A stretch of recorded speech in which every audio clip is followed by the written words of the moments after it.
Om Swastiastu, selamat siang. Saya dari Angkatan 15 di jurusan D3 Teknologi Laboratorium Medik. Di sini saya akan mempresentasikan tugas instrumentasi yang diberikan. Sebelumnya, perkenalkan nama saya Made Dwi Nandarini dengan NIM 211310836. Di sini yang akan saya bahas adalah tentang salah satu alat pemeriksaan yang ada di RSUD Kabupaten Buleleng, khususnya di bagian laboratorium patologi klinik. Baik, langsung saja. Sebelumnya saya akan share screen terlebih dahulu materi presentasi saya.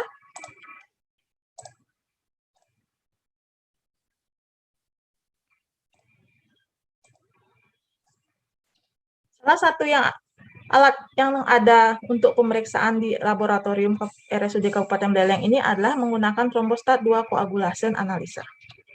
Sebelum saya bahas tentang alat, di sini saya akan membahas tentang apa itu tes koagulasi atau coagulation test, yang merupakan pemeriksaan yang dilakukan untuk menilai kemampuan pengumpalan darah serta waktu yang dibutuhkan oleh darah supaya menggumpal. Di mana coagulation test ini juga berguna untuk memantau efektivitas obat pada pasien yang mengkonsumsi obat-obatan ataupun mendukung proses pengumpalan darah.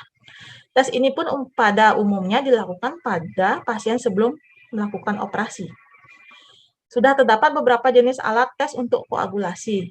Namun, salah satunya yang digunakan di RSUD Kabupaten Buleleng adalah menggunakan alat trombostat 2. Prinsip kerja trombostat 2 yaitu menggunakan metode elektromekanik yang memiliki sistem pengukuran mekanikal dan terdapat sebuah sensor memonitor bola yang berputar untuk mendeteksi gumpalan atau perubahan viskositas plasma di bagian bawah kupet.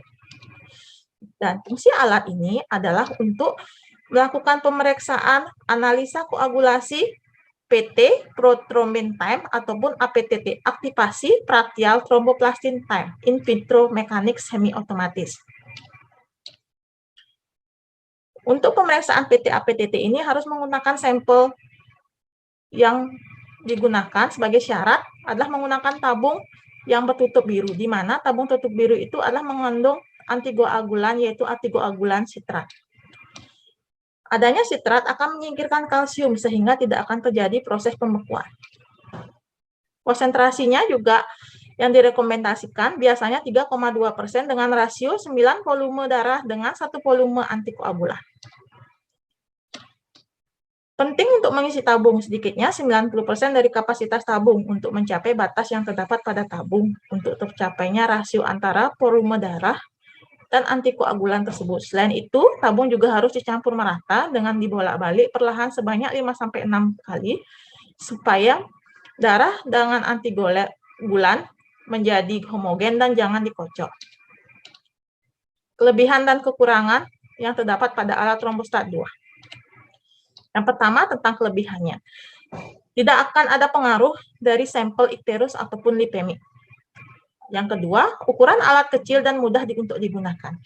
Selain itu, kekurangan alat ini adalah masih dilakukan pemipetan secara manual, sehingga dapat mempengaruhi keakuratan dalam pemipetan sampel maupun reagen. Yang kedua, pada alat tidak dapat menyimpan hasil pemeriksaan ataupun melihat hasil pemeriksaan sebelumnya. Bagian-bagian dari bank trombostat 2 coagulation analyzer dapat dilihat pada layar, di mana pada alat tersebut sudah ada tempat sampel untuk proses pemeriksaan, layar untuk melihat jenis dan hasil pemeriksaan, ada tombol untuk memulai pemeriksaan, ada tempat inkubasi sampel, tempat inkubasi reagen, ataupun tombol untuk memilih jenis pemeriksaan.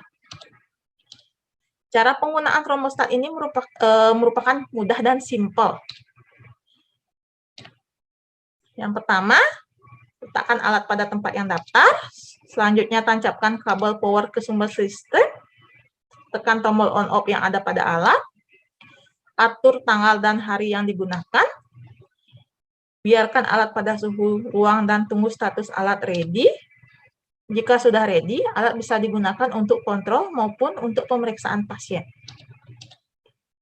Penyimpanan dan perawatannya juga cukup mudah, di mana pastikan kupet yang terdapat pada alat sudah dibuang sebelum menekan tombol on-off yang ada pada alat, dan bersihkan permukaan alat dan tutup kembali menggunakan penutup alat.